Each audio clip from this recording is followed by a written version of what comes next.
Good evening and welcome to Primetime News on MITV Plus. I am Layo Shobo Folorunsho. In our top stories for tonight, Tinubu invites global investors to Nigeria's maritime sector.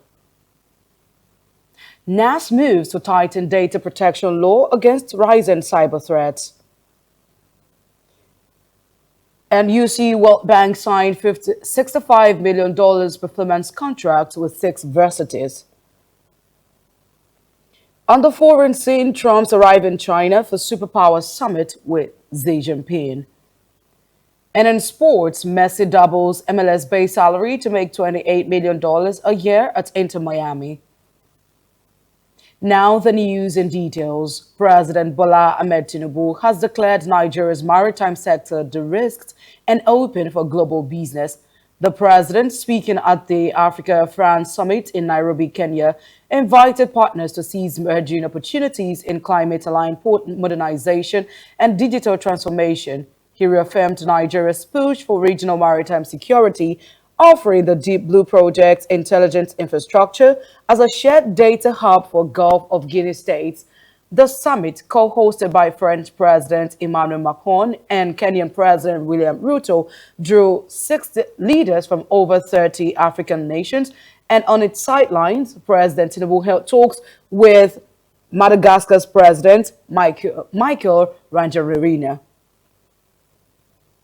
Is actually a meeting that was convened by President Macron and President Ruto, here in Nairobi. And as I'm sure, you saw over, almost 30 heads of government and 40 top, business executives from all over Africa.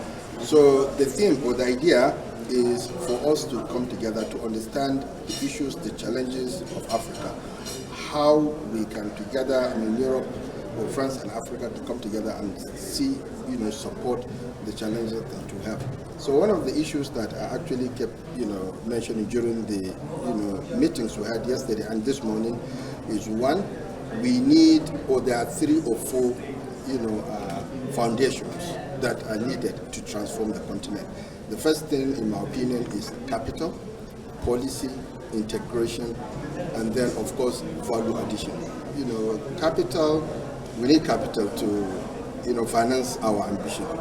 And then policy, for the, leaders to actually ensure that we have policies that work. And then integration is very, very important. Aliko Dangote was actually mentioning that, he probably needs visas to 38 countries to go to some of the countries in Africa. So that integration is here. We have to open up the continent. And of course, the final one, which I think is probably the most important, is value addition.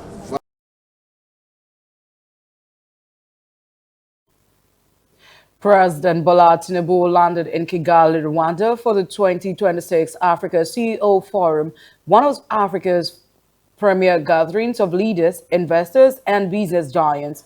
The president touched down Kigali International Airport at exactly 1:58 p.m. local time ahead of the 2-day summit on May 14 and 15, themed Scale or Fail, Why Africa Must Embrace Shared Ownership.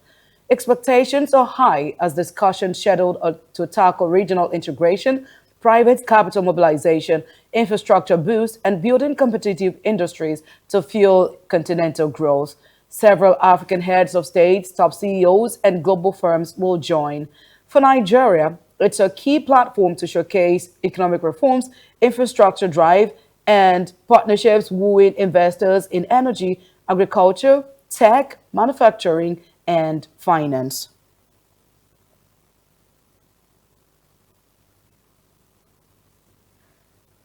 Still driving global partnership, President Bola Tinubu has taken Nigeria's investment drive to Kigali, Rwanda, where he's presented the country as Africa's leading destination for business and economic growth at the Africa CEO Forum 2026.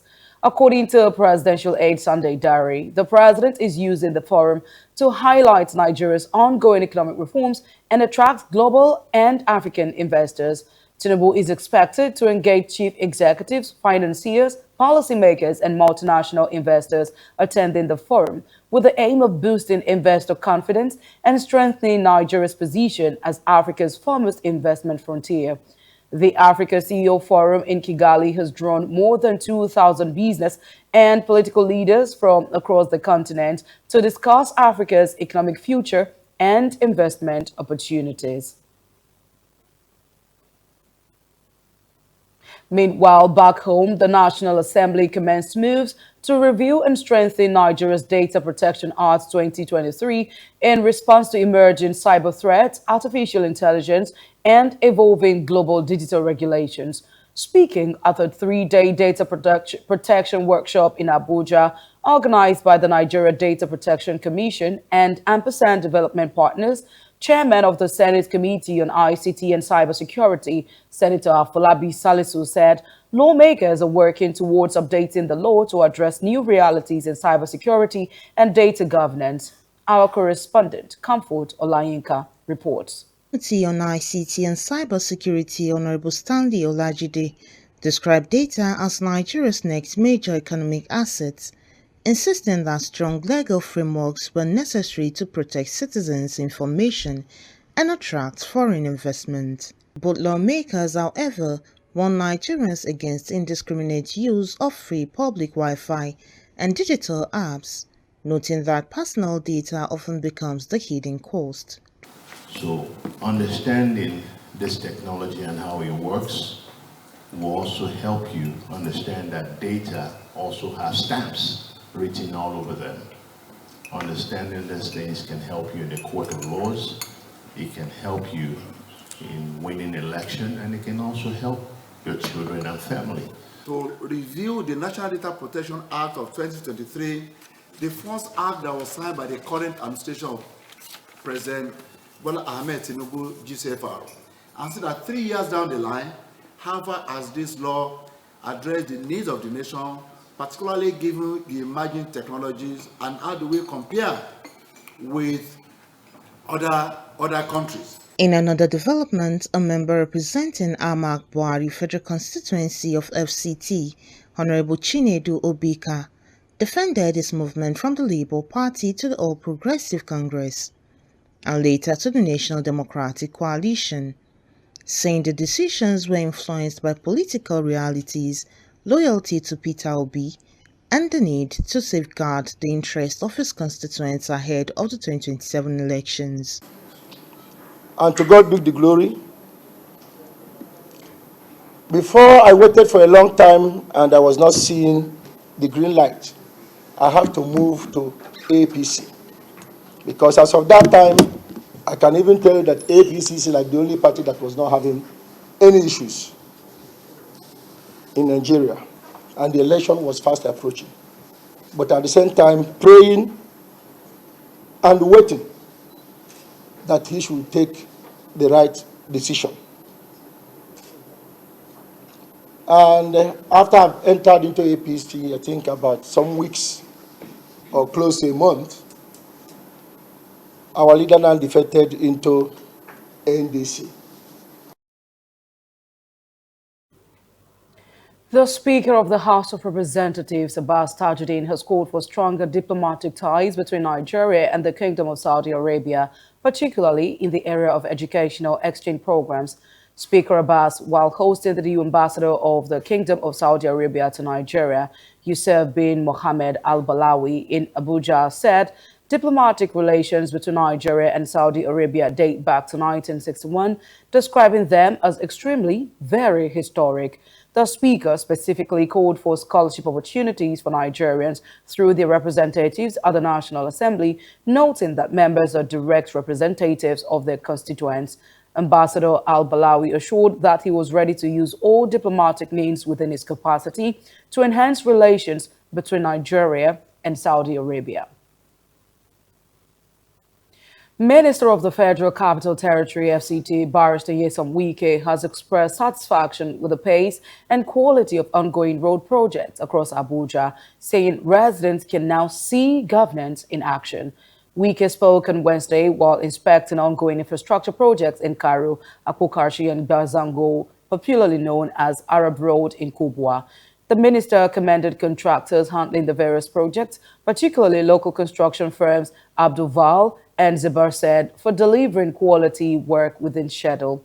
He praised Abdul Val for the quality of work on the Karu Road project, noting that the company had earlier delivered the Ushafa Road project commissioned last year by President Bola Ahmed Tinubu through Vice President Kashim Shettima.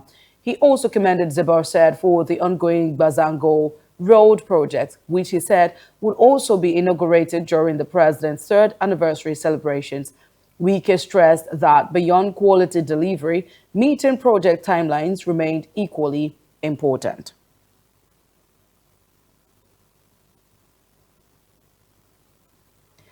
The National Universities Commission on Wednesday signed an additional $65 million performance contract with vice chancellors of 6 participating universities under the World Bank-backed Sustainable Procurement, Environmental and Social Standards Enhancement Project. The signing ceremony held in Abuja brought together officials of the NUC, the Bureau of Public Procurement, the World Bank, participating universities, and other stakeholders. The project was launched in 2021 with an initial $80 million World Bank facility to strengthen Nigeria's capacity in procurement, environmental, and social governance through specialized training in universities. Speaking at the event, the Executive Secretary of the National Universities Commission, Professor Abdullahi Ribadu, said, the additional financing phase marks a new chapter in efforts to strengthen Nigeria's capacity in procurement, environmental, and social standards. Lagos State government has disclosed that no fewer than 6,465,667 residents have so far been captured under the Lagos State Residents Registration Agency LASRA exercise as part of efforts to strengthen governance and improve service delivery across the state. The Commissioner for Innovation, Science and Technology, Tubosun Alake, revealed this during the ongoing annual ministerial press briefing commemorating the second-term anniversary of Governor Babajide Sanwo-Olu. Given a breakdown of the figures, Alake said 4,058,333 adults and 2,407,224 children had been successfully registered in the state's residency database.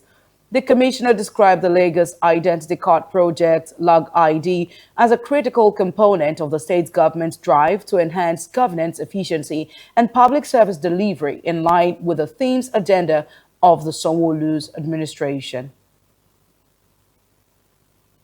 The talent pillar, the access, funding, infrastructure, policy, diversity and inclusion, and communication and advocacy. All our interventions are based on these 7 pillars.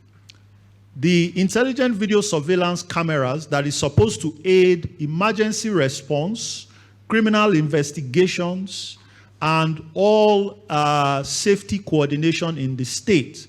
We are pleased to say that the police have used our infrastructure to solve more than 10 critical cases within the state.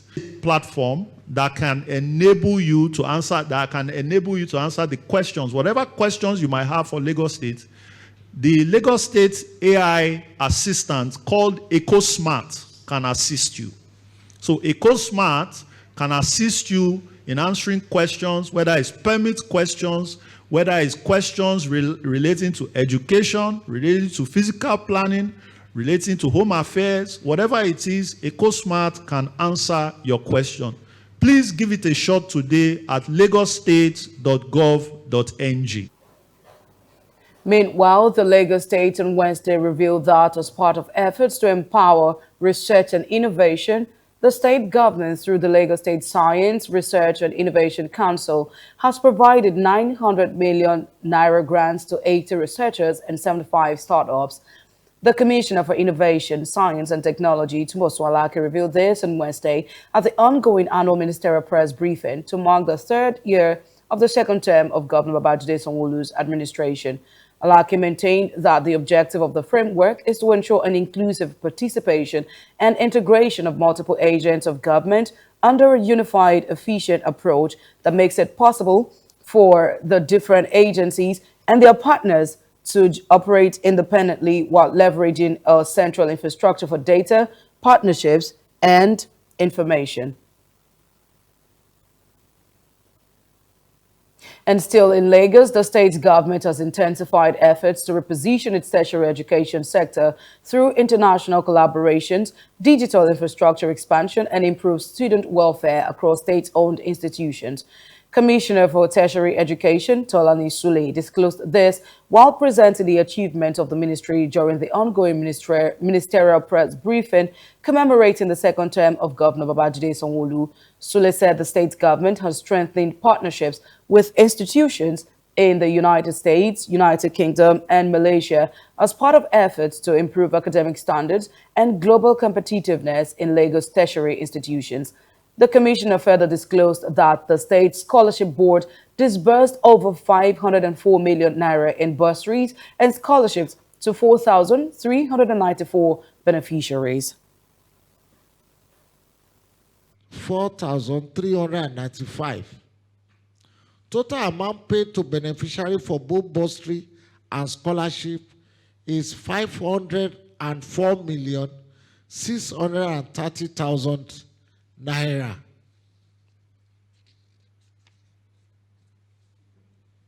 Completion of online registration for the year 2026-25-26 academic session. Lagos State Scholarship Board opened portal on Monday, 19th January to Friday, 6th March for online registration for the year 2025-26 academic session bursary and scholarship award. Total number of applicants for bursary award is 5,701. Total number of applicants for scholarship is 3,539. We are committed to transforming Lagos' own tertiary institutions into global standards as we invite all stakeholders to join us in this noble endeavor. Together we can build a brighter future for our students and the state.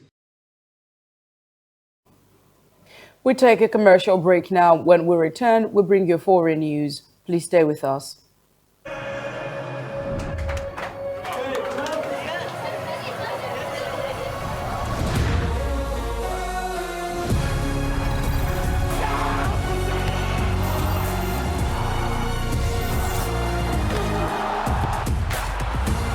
From 11 June to 19 July, everything can wait. The FIFA World Cup 2026. Catch all 104 matches on 4 dedicated channels, live on SuperSport, only on DSTV.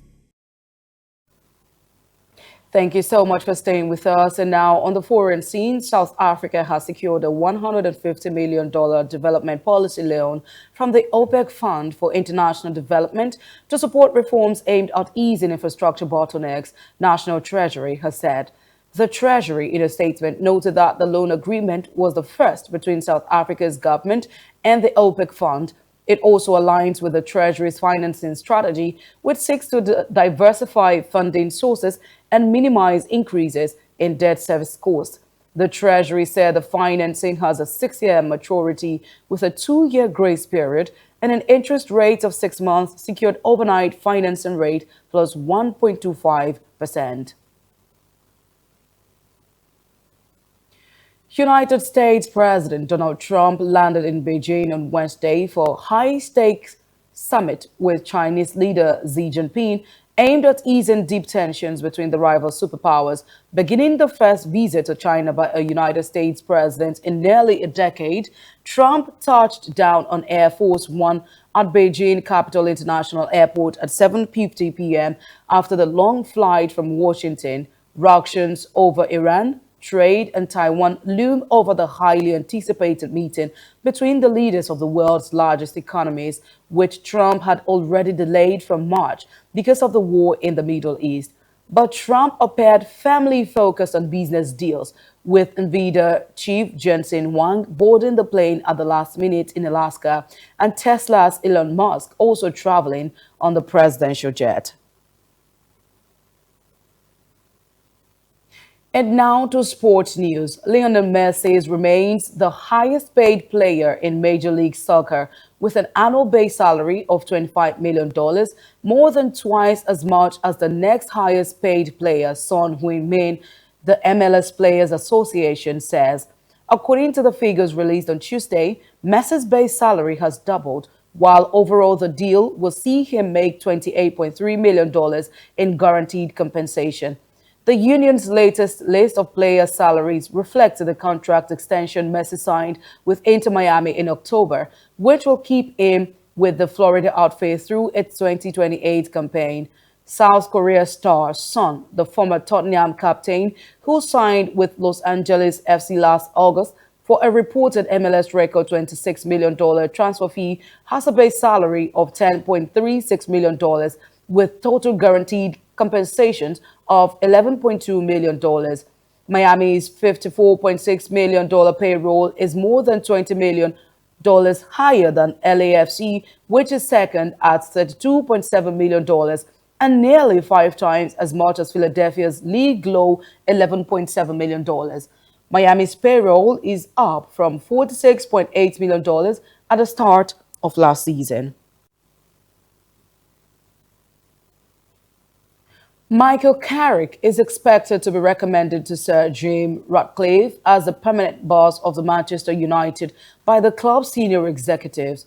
Former United midfielder Carrick, 44, has been viewed as favourite for the job since securing qualification for next season's Champions League during a successful period as caretaker head coach.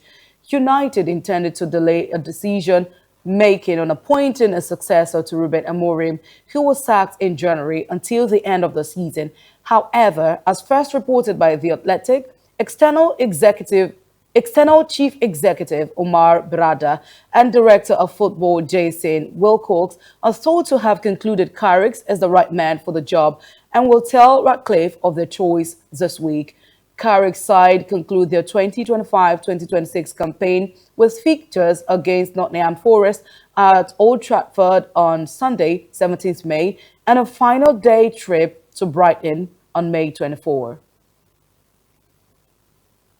And that brings us to the end of our primetime news tonight. Thank you so much for watching. Please follow us on all our social media platforms at MITV Plus _NG on Facebook, Instagram, TikTok, and X. You can also watch our programs live on YouTube at MITV Plus _NG. Do remember to click the like and subscribe button. I am Layo Shobo for Lauren Shaw. To have a good evening.